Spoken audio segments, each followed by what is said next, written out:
So I watched the video on YouTube. Basically what it was trying to say was homes are built better in the 90s than they are today. So the old saying, they don't build them like they used to. His channel's called Broken Canada.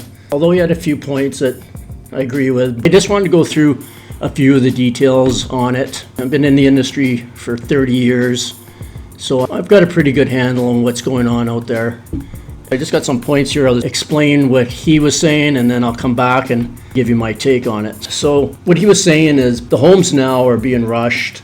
The builders are not being accountable for the quality that's going out there. And I'm sure it does happen, and I know it happens. But in general, what he was saying though was that the larger volume builders, and he referred to Mattamy Homes, which is a very big builder in Ontario. He's saying that the quality's lacking. They can barely last the life of a mortgage. And he's also saying that a smaller volume builder is where he'd recommend that you go. And, you know, I guess in some cases that can be true, but in my opinion, larger builders, a lot of exposure, a lot of product going to the market. In my opinion, I've seen the quality seems to be consistent. They have great systems in place. Like I said, they got to watch their presence on social media, so they're definitely watching for all those kind of things. And they retain quality trades because they pay on time, typically. They have consistent work to keep the pipeline going, and that's really important for trades. If they know that something's coming, they can plan ahead, and that's for anybody. They're self-employed, usually, these guys, so they need to know where their next meal's coming from. On the flip side, the smaller builders, and I've seen in my neighborhood when I was in the home building for years, just the different homes being built around, and I would go into some of them just to have a peek, see what the competition was doing. And this one particular builder, I think he did around 10 to 15 homes a year, and he didn't have a handle on the quality. Like, I was shocked. I think he was a school teacher, went into being a builder, home builder. And that was just one. There's other smaller ones that a lot of them do their own sweat equity to save the costs. That doesn't necessarily mean it's going to be the quality that you want. I mean, just because they can frame doesn't mean they're good at it. Just because they can do some electrical runs doesn't mean they're good at it. So that I just wanted to address. That was one of the key components that he was trying to hit home in his argument. And then the other was, okay, he referred to the model home. And the model home is basically your sales tool. You've got this beautifully staged home, and he's correct. They're stunning.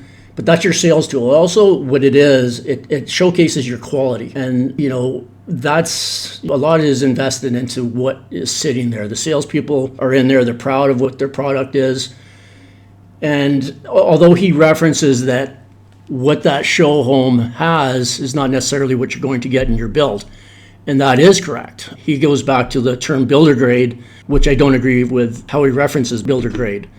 He talks about that being basic materials of the entire home, but that's not correct. Builder grade is more like your flooring, your plumbing fixtures, your cabinets. Builder grade is usually set at a level that can hit a price point for most people.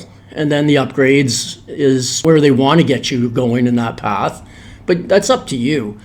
Builder grade is not necessarily a substandard product by any means, but he was referring to the windows as builder grade. He was referring to the OSB as sheathing on the walls, which is OSB, as builder grade. Well, these are industry standards.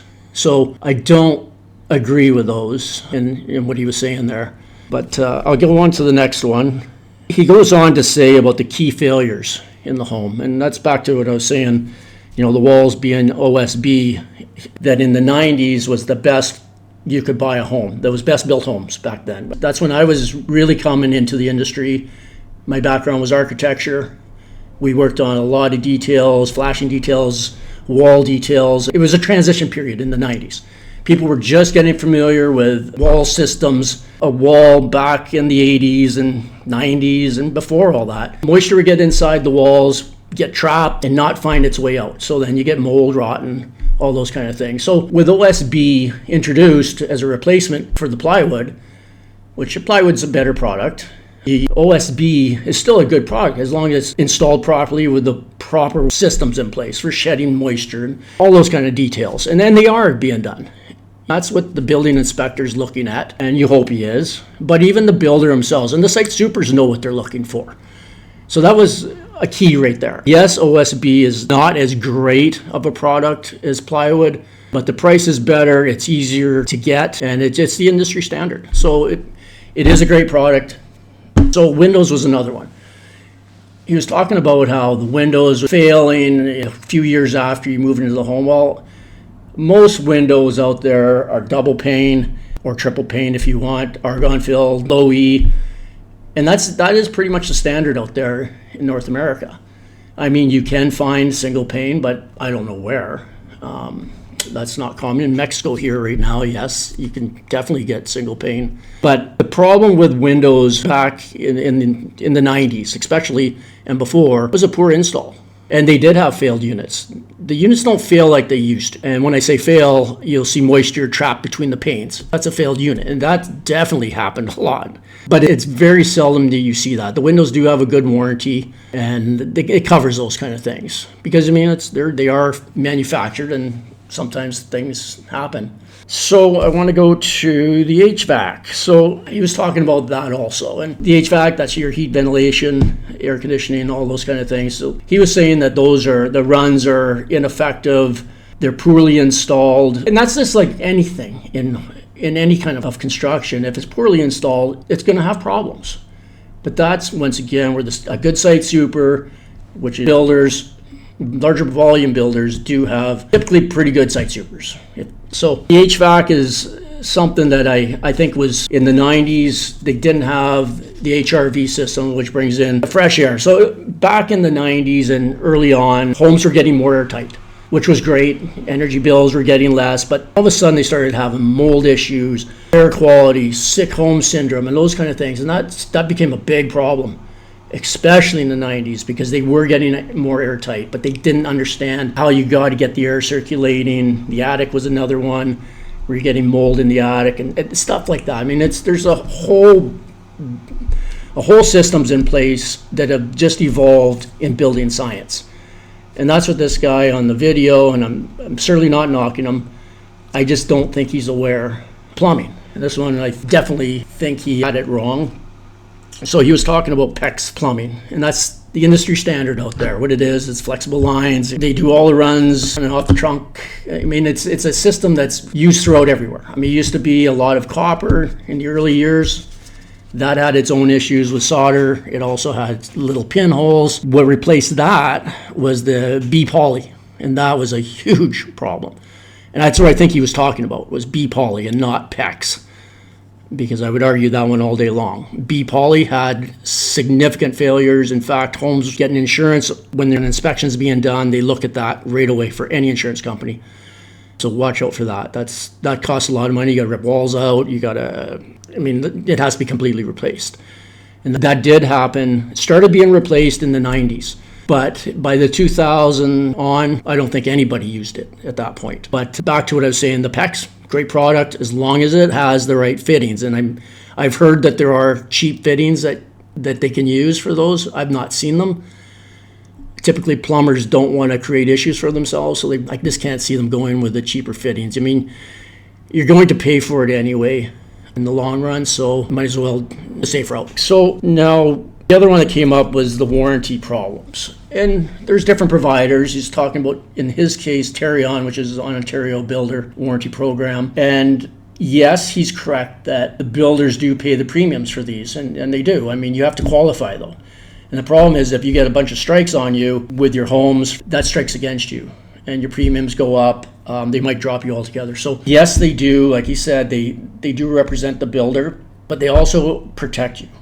Structural is probably one of the biggest things it does protect you for. And I do have a book out there that how to document. I mean, it's just hugely important. But warranty, in my opinion, is very important and not to be overlooked. And that does come with the newer homes. So back to what he was saying, a better built home in the 90s, building sciences have come a long way and they're still evolving.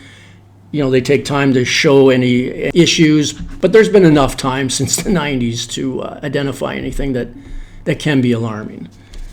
So he's talking about exterior finishes, and he said brick, by far, It was used a lot more in the earlier years. But so brick's expensive. And it's not necessarily a better product, like for shedding water and stuff like that. Vinyl, although it's cheaper, it does look nice. It does have longevity. Yes, it's prone to hail damage, but when it's installed properly, it's a very effective product. You know, with the whole wall system in place properly, and that's flashing details and all that. I mean, that's what it all boils down to. A poor install on any product on your house can fail. You know, hopefully it doesn't happen. And it is the biggest investment of your life. And we want to make sure as a home builder that you're taken care of and you're proud of your home.